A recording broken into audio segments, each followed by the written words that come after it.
I le suafa mamalu o le atua le tamā, le atua le alo, ma le atua le angang pa ia sa moae o titoio falofa mau fata alu fata. I lau tāpua inga whaafonfonga, ai mai se fōi o lau sila mai moa sa moae. I le nei tai au lingolua o le tā maftanga ma le polkalame whaiwhai pēr. Papali i nei la au tō ona ma motu ngā awha whātampo ua ai le polango. Ma lo le whalau, ma lo le pali, ma lo le whatotoa, ma lo le sa ili ma lo sa moa. I nei aso ua fōi mai, e rea tua o sa pauta, a walawa, e tā sa ilinga malo. Fo i lale vi inga o le tua, wa ua ia whaia mea sirisiri. I le soifua whalau, o oe sa moa poto, ai mai se foi, o le ola whata wa o papali i la auto o ona.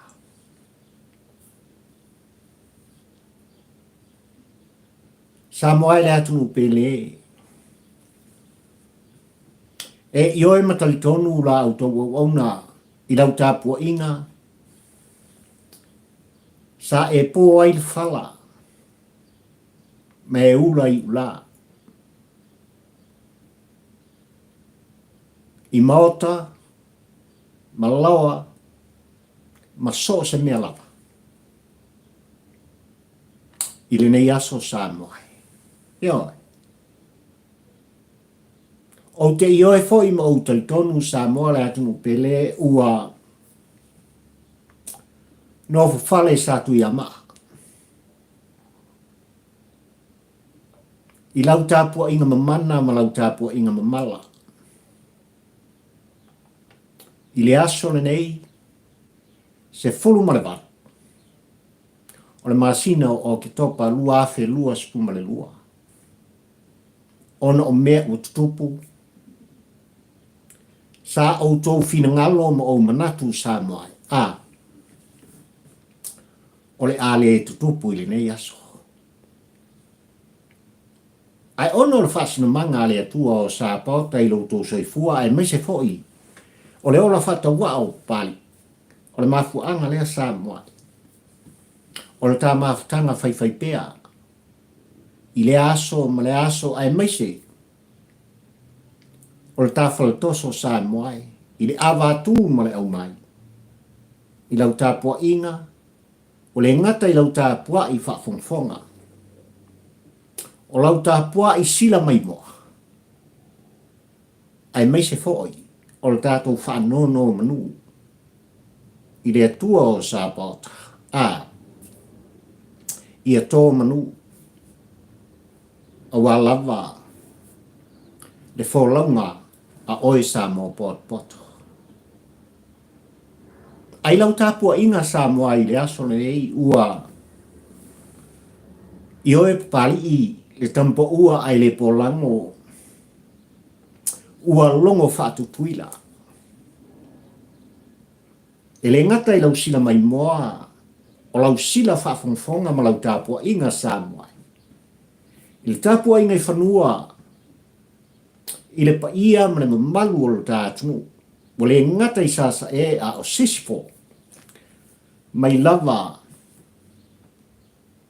I whatumtumunga o le taramalo. Ai maisi o le tāpua inga. I tua asi na sina o Samoa. I mota malawa. Seia o lava Samoa. I seu pito i titi o le autinifu. Ai wha mai hare. Au tu o le launga ma faufaunga ma. Le motu ngā awha. Whatampo ua ai le polango Samoa i le tauri ngolua le nei. Ai mai se o le aso e whaatulanga ina. Tātou te wheloa i ai maota. Si o tātou whale taltala i le awātū ma le au mai. Ono o tūlanga e pe ona iei upu whai o le damalo.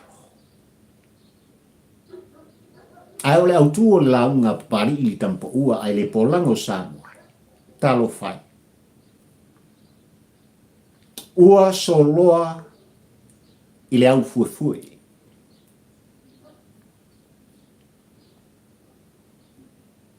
Sa le maota. Sa le lau ele. Sa le whanua.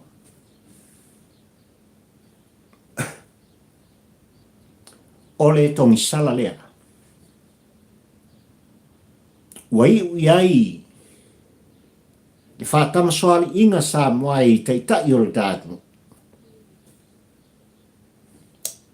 I le sunga i atu i la epa, sa i lele malia le ngoi. Ole whaipule, o le i tu malo o le pā. Ai mai se fo i o le vetelainga i ale al pule rimoni. O le whaipule, o le i tu malo whaleata le toro. O le autuna o le launga papari i li tampo ua ai e polango sa moai. I lausila mai moa, ma lausila tāpua. I le nei te au lingo lua o le tā maftanga. O le upu tau tino o papari i li tampo ua ai le polango sa moai maniti tino. Ona o tūlanga e pei ona iai. Le awa atu o le whātua whāla inga. Le moe ma le whau tautanga. I upu whai o le dātu. Ai le aso le nei sa moai. E ao na vea o se aso e tātou te manatua. I le pai inga spuma le fitua e mai se le wholaunga le tāwhainga malo e pei ona iai le vaitau le nei. Ma fuesa. Sa moa malau tāpua inga. Mai lava i le tai au sengi. O lau tāpua inga sa e tutui. Muri papangai sa moa i tutonu mota malawa. Le tāpua i sila mai moa le atunu. I so se tafa. Ma so se matavao. O le lalolangi le nei o lele o lo whapena on sa ili maloa. Ma ai tau malele ai. Le pa ia mani malu o sa mo poto. Ona o upu whai o le tamalo. Le aso na tofa. Le aso na whaatulanga ina. E lana fionga i le whangwhetalai o le mota whono. Palpali mene malu o sa mo. E toi usui ai. Le whono mamadu, le whono mawalunga. A Samoa i le malai kia whau. Yo. E le ngata la Samoa e ao na tātou mantua ina. Le tāu lingo lua le nei ma le aso le nei. I le tā wholonga ma le tā sa ilinga malo a. Na amata le tai ao. I tūlanga i pei ona iei le tū whaaloalo. A malu, ma lii, ma tamaita i leo leo le tātunu. I malai i tia whau. Ona iei le mafuanga. Le aso na sia i elana fionga i le au malu o le tā mwhainga malo. Ma le tā malo. Ma le tātunu. Lana fionga i le tamatawa anga. Ana fionga i tu iana. Ia le tūla i whaaloalo. A malu o le tātunu u Samoai. Maia. Ma vea i le aso le nei ua whaatauto i nai. Ia lana fionga i le ama malu o le tamalo.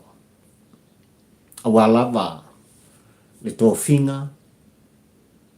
Le ngaruenga. Ua whapali nai.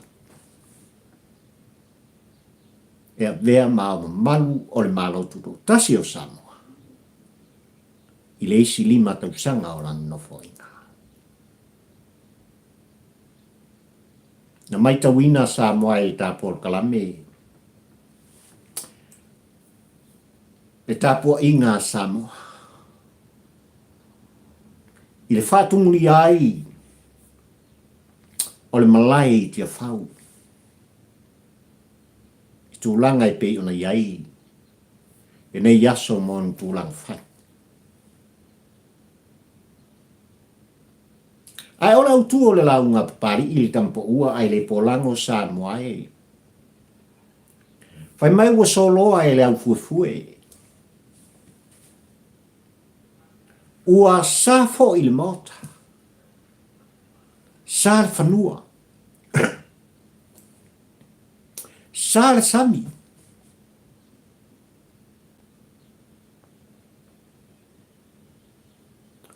Ona toe tūla iai mauia masavalia. E le sunga i atu ila epa sa i lele mali le ngoi. O le whai pule o le pā ai mai se foi o le wheta laima. Ia le pule wi moni ai afi. Ole whai pule o whaleata le tolu.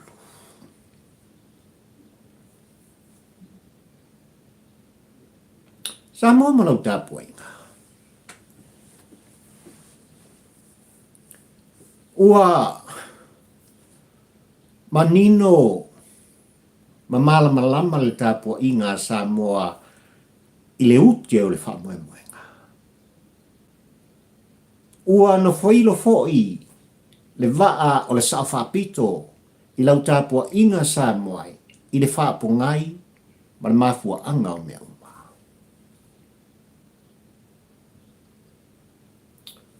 Ua no whale foi i au tau finangalo ma le loto o papali i le tampo ua ai le polango. Tūlanga i pei ona iai le avatu ma le au mai. E whai o le agua i runga. Ai le mwhailava o nā luifo i lalo.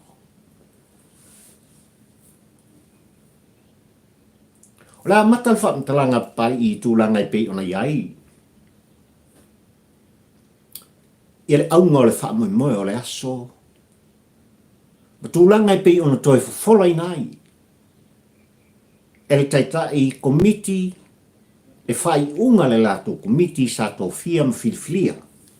E le palimen mamalu o Samoa ua lava. Le toi lau li liwina. O la lato whai unga.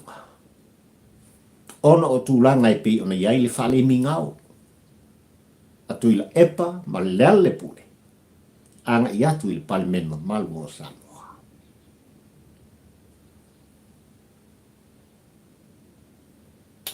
Luas fu mal whamasina. Ua whaatūlanga ina. Ma au mai e lana fionga i teitai komiti Samoa o le saralena. E amatatu li aso le nei i aso sa fulu marivatu. O ke topa lua afe lua sa fulu marivua. Ai le avatu ma le au mai ma le maitau nofo pari i tampo ua ai le polango Samoa. Nā matamai tūlanga i pi ona iai li tolu sa fulu ono masina o lona winga e tolu tausanga. Ai ua tasi le tofa i lana fionga i teitai komiti ai mai se foi. O le komiti mamalu sa o lato lauri liwina ma toe ilo liwina sa ilia ma sue sue. Lua sumar whamasina, lua tausanga. Ua ose la au e tū ai o ia. Tuila epa ma lea le pule rimoni. I upu whai o le tātu nuu Samoa. Io. Ua whafonga Samoa poto. ua whaalongolongo fo i papari i le tampo ua ai le polango i tūlanga i pe ona iai le aso ina ua whapena ona fofonga ina. Le maota fono Samoa i tūlanga i pe ona umai e lana fionga li taitai komiti. Lana fionga i avalas. Sa whaita Samoa i le tautuli tulinga. O se langona se whina ngalo. O lana fionga i atu i la epa sa i lele maliene ngoi ai mese fo i whitalaina i ale ali pule vimo.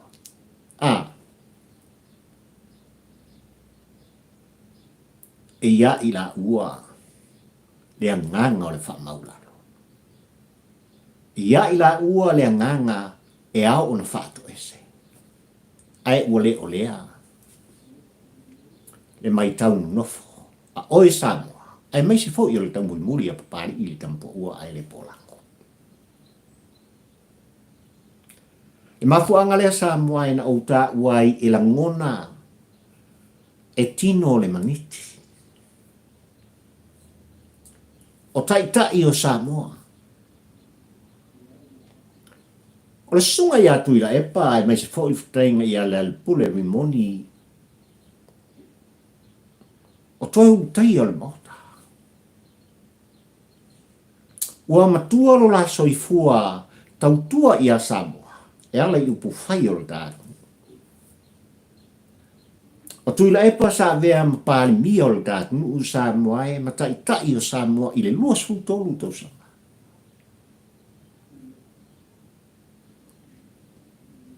Whetalaina i ale pule rimoni ua ova marisfu lima tau sanga o i ai tutonu i upu whai o le atu. Sa whaita i lau tāpua inga man mai tau nofo pari i li tampo ua ai le polango. Ia i la ua le tō whawha toi ultaia. Olo ia i la ua le tō whawha toi ina. Tō whamatua. I le awa tū mo le au mai. Ai ule o lea Samoa.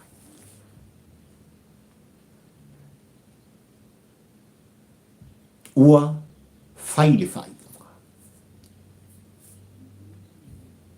Ua tongi sala. Le pale mene a Samoa. I le whai pule o le pā, ma le whai pule o whaleata le tōru. Lua sput wha masina. Te lua tu uai le maota fono. E sao na o lua toe solia le maota fono o Samoa i sifo. E sao na o lua toe solia le lau ele o loo tu uai le maota fono. I tia whau. E sa fo i ona o lua toe tāle noa. I nisi lava tūlanga e pei ona iai. Upu whai, ave pea. Ale pale mene malu o Samoa. O le tongi sala. E ao ona tātou mana tu ai. Le tongi sala ali i mawhaipule. I so se nuu ma so se fio anga pe ao ina tū ngā. Le sori ngā tu la fono. Ua whai estanga. Ale soloa i lau fuefue, ua mūru fuanga. I le onga onga. O le solinga o le tulafono. Talo fai. Talo fai le tāpua inga i tu malo.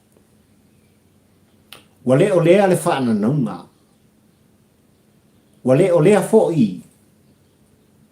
Le tō whai a inga ma le whaututanga i whalupolunga. A o la ngona ma fina ngalo i whaletua matausi.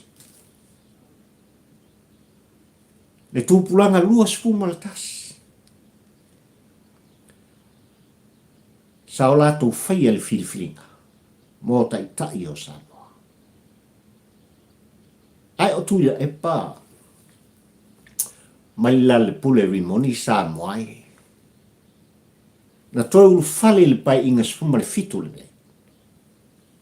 I le leai o se palota na whaia mai o lai tu malo. Ai ua le tae au le. Ua le tae au le nei lau tapua inga Samoa. O a mea sa tupu. I le filifilinga a Samoa ai meiseo i tu malo o le pā ma whaleata le tolu Samoa. Ua tari le tae au le nei ma le aso le nei. Se fulu ma le mata.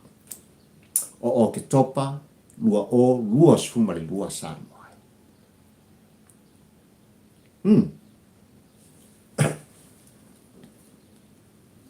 E le fai ngofie fe la flafo inga Samoa i tono le mota.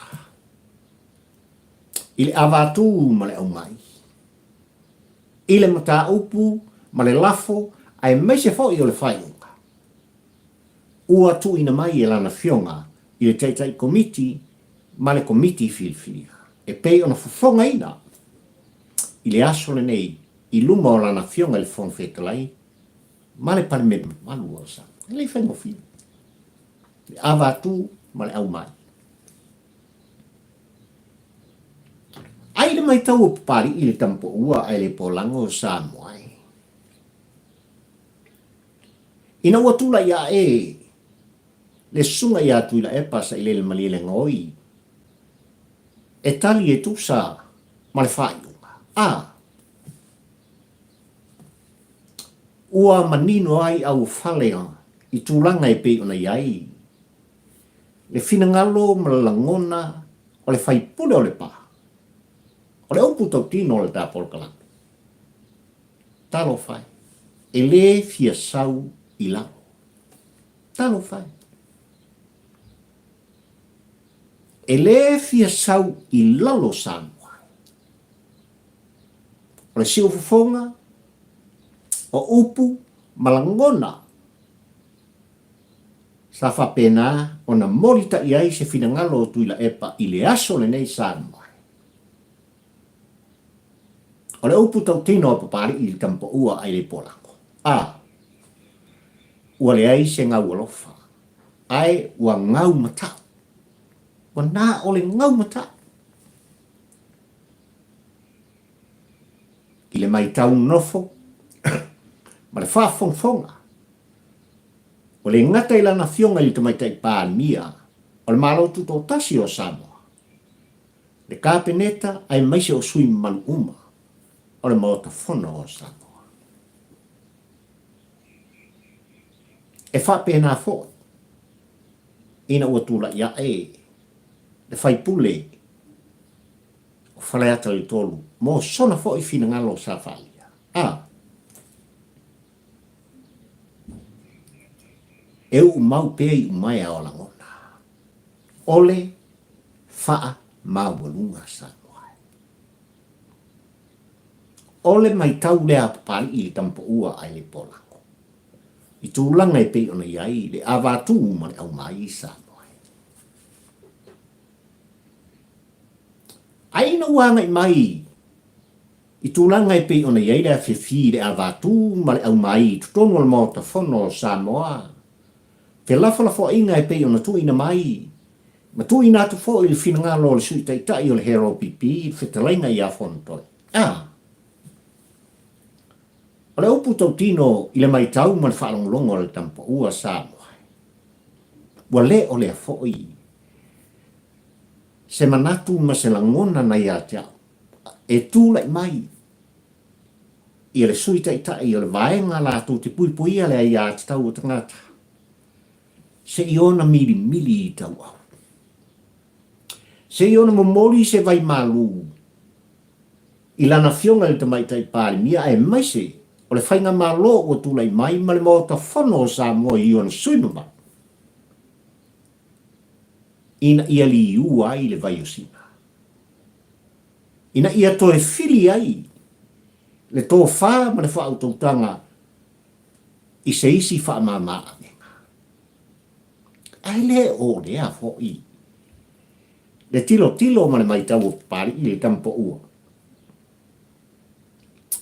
I la ngona ma le launga. Ale sui taitai o le vaenga whaupu whai. Whai mai lātou te pui a le ia tau tangata.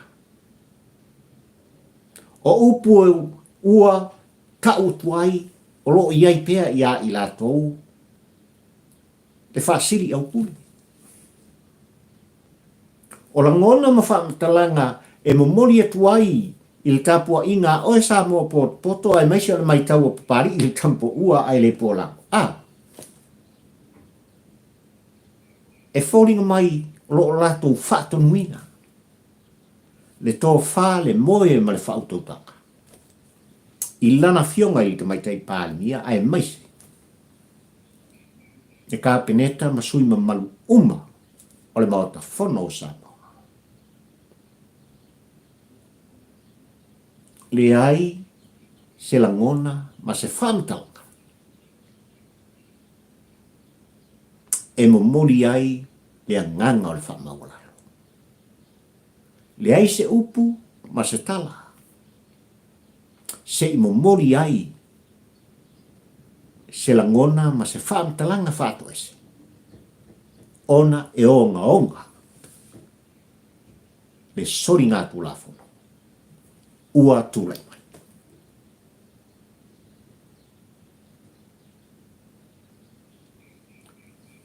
Samoa malau tapua inga. Na whaana nau le sunga i atu ila epa ilong na ngona muli tono le maota whono o Samoa. Na si i ona la ngona. Si i lon si ufonga. Peita iane Samoa e nei ulava ina molitai le finangalo o le whaipule mai le pā. Ia whaia se pālota tau walau. Ia i loa tino ai, po ai i lātou e langolangoina. Ia le lafo o whātula i mai. E le komiti no lātou susoina. Mai lātou te ena. O leu putau tino le tāpolo kalane, sfumare iwa. Sui o le hero pipi. E a fiai malo lātou te tai sai ai il mota fono i aso ne. Lua sfumare iwa. Le vaenga ua tūlei mai, ma le tā whainga malo o tūlei mai i le taimile nei. E a fiai malana fionga le whongwhetala. Lea nei ui ai le whātua whala ina ua whātula i le lafo e lana fionga le sui whongwhetala. E a ona whaia se pālota whalililo. E pālota whalililo. Ua i ai le whaiunga. Lua skumariva i lātou sa whapena ona langolangoina.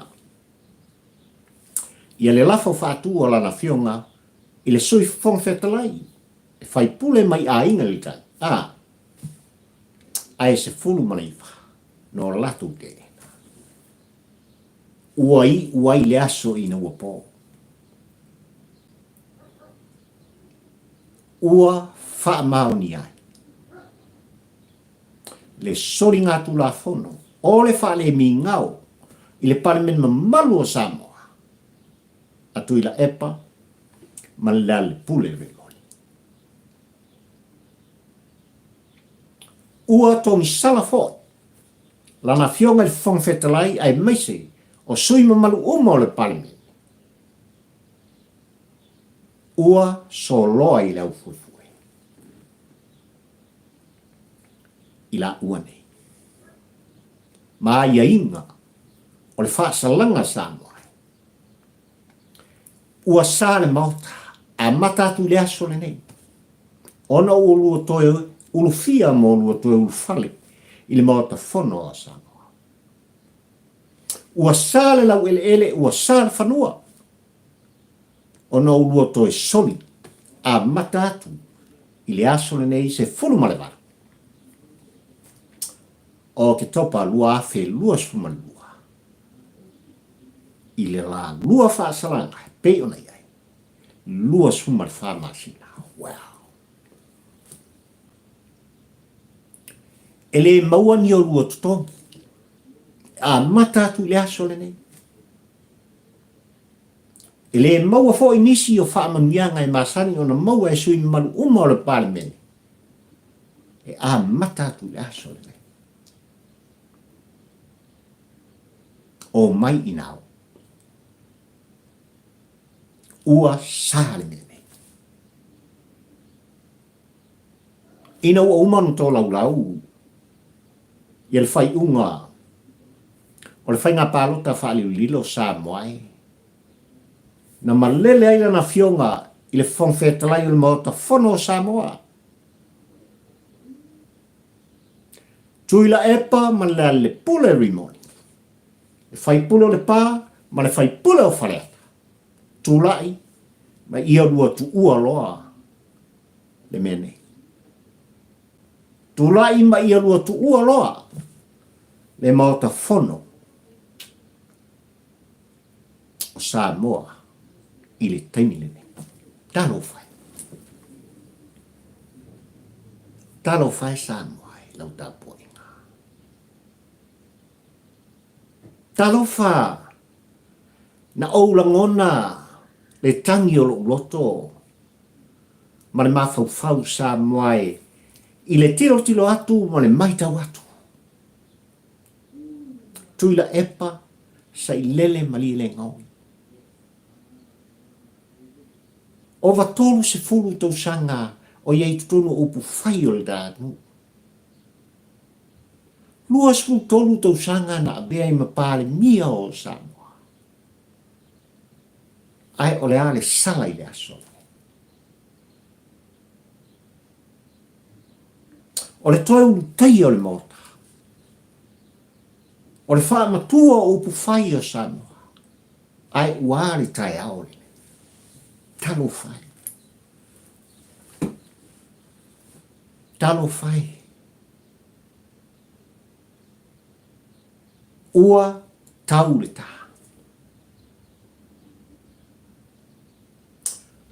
Ai ole mehe sili ona tā ua i le maitau o pali i le tampo ua ai le polango Samoa i le whai unga ma le wha salaka. Ua le abifoa. Le vāta ngata le vāna nofo. Le vāta puia. O le so ngafa, o le so toto, o le so ainga. I to tomo le mōta whono o Samoa. E tu uai le ami o tonu o le tu la whono. O le tahua lea. O le avi fofo i Samoa i lau tāpua inga. Le maniti o tatino. Le tangi o le fatu ma le ele. Ma le vai atu ma le mloto mo moia. I le tūlai atu i la epa e meise fo i le pule rimo. E tu uai le ami o tonu o le tulafono. E tau fi ai le fai unga ami o tonu. A ta i tai o le tātu nuu Samoa. I le fai unga e pei ona iai. Le aso le nei. O mai inao. Lua sfufa masina. Lua tausanga. Tau fa soifua tu ila epa. Tau fa soifua le ale pule rimo. Talo fai.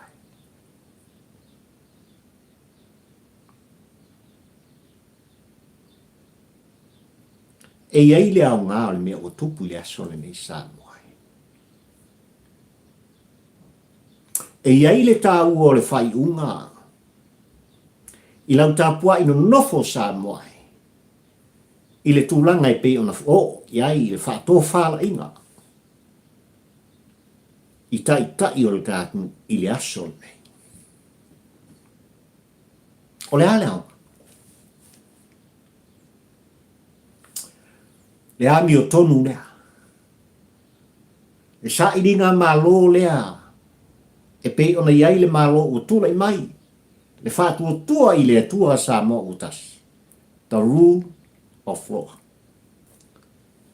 Savavali i iala o tula whano. E le aise silu ngai. Pei lalo ifo. O le tula whano Samoa. Pesa e palbia i le lua sfutolu tau sanga.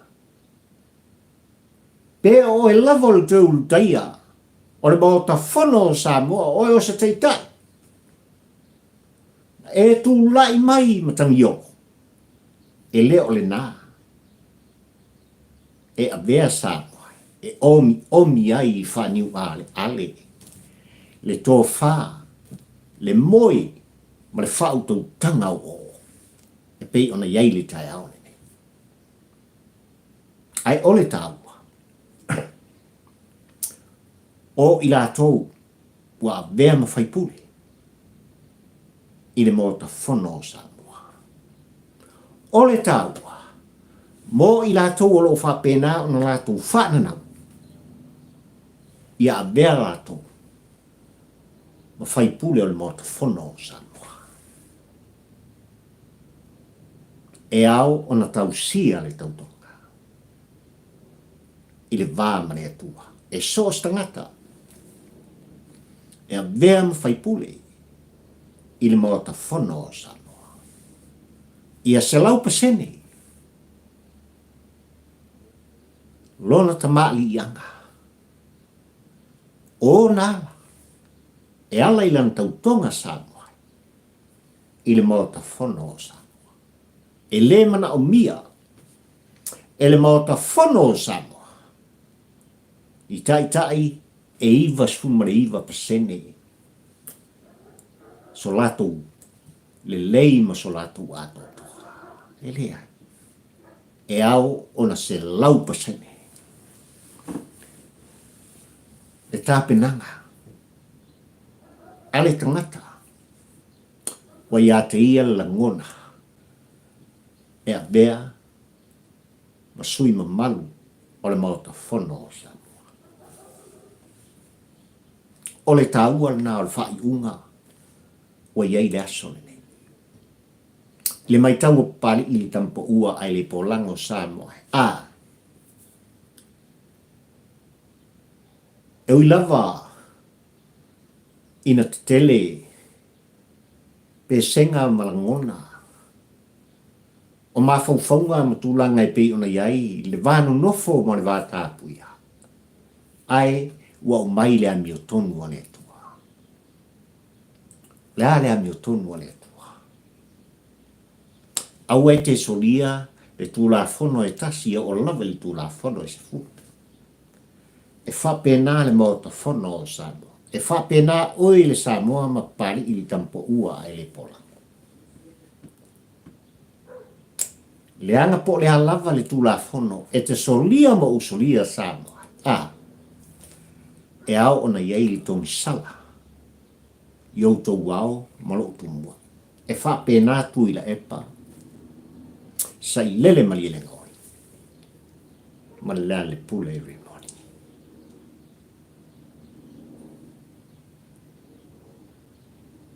Ua so loa e le au fuefue. Ua mūrwhanga.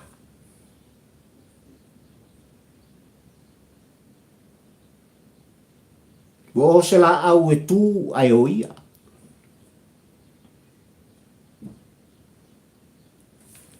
Le soi fua whalau o upu whai. Mo tuila epa sa i lele mali le ngoi. Ai mai se foi. Le tō wha i a le pule rimoni.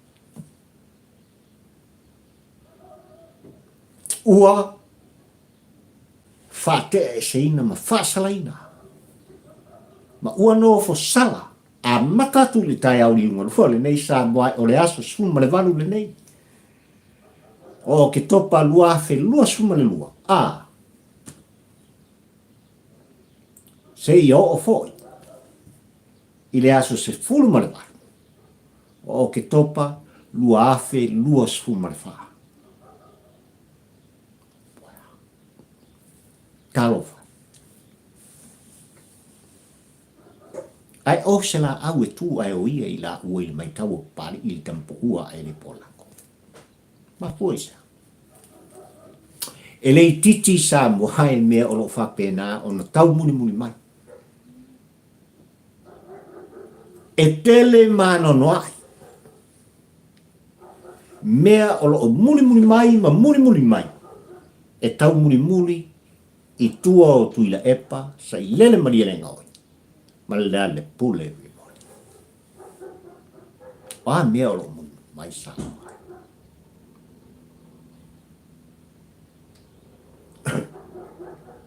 o loo tatou talia sa moai tulanga i pi ona iai le suenga ma le sa i linga i latou poto whaapitoa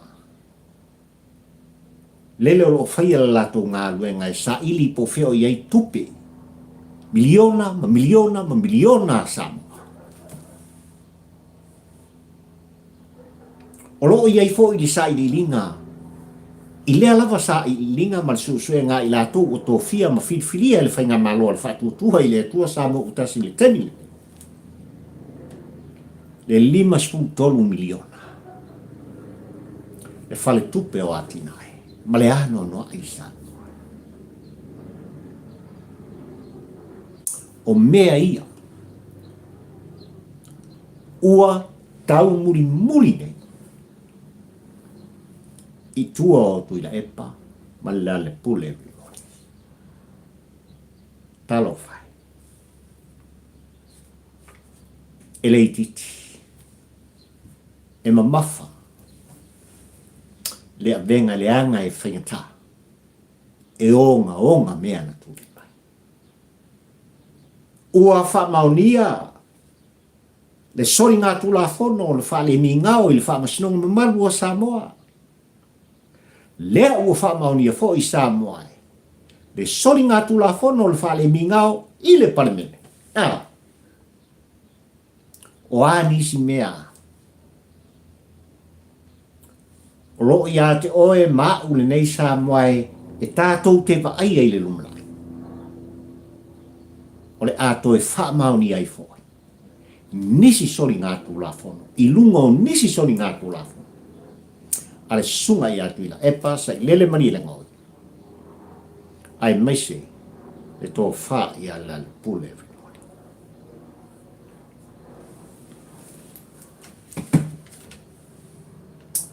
wai ule aso ina upo. Wale ngata ina whātauto ina nana whionga i le ama malu o le tā malo nana whionga i atu ia ana sua lau vi le lua e maise foi e masiofo a wale tofi ma walunga o le Samoa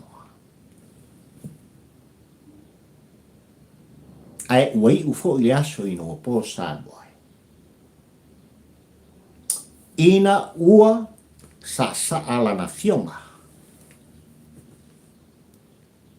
i le fonfetalai o le maota fono o Samoa tuila epa ma le lale pule ia lua tu ua loa le mea nei tō wha soifua tuila epa ma le lale pule ai o le fesilia papari i le tampa ua ai le polako. O ai o le atula i mai e a vea mataitai. O le vaenga o lo o ngai nei le whainga malo le whatuatua i le atua Samoa o tasi. O ai se toa o lo iai i le teimile nei. I le vaenga whaupwhai a le hero pipi e tula i mai. E a vea mataitai. O la lato vaenga, se o lato wangaia, le whainga malo le whatuatua i le atua Samoa o tasi. Ua a vanoa le nofoa o tuila epa sa i lele mali le ngoi. Le tai o le hero pipi i tutonu le mota fono o Samoa.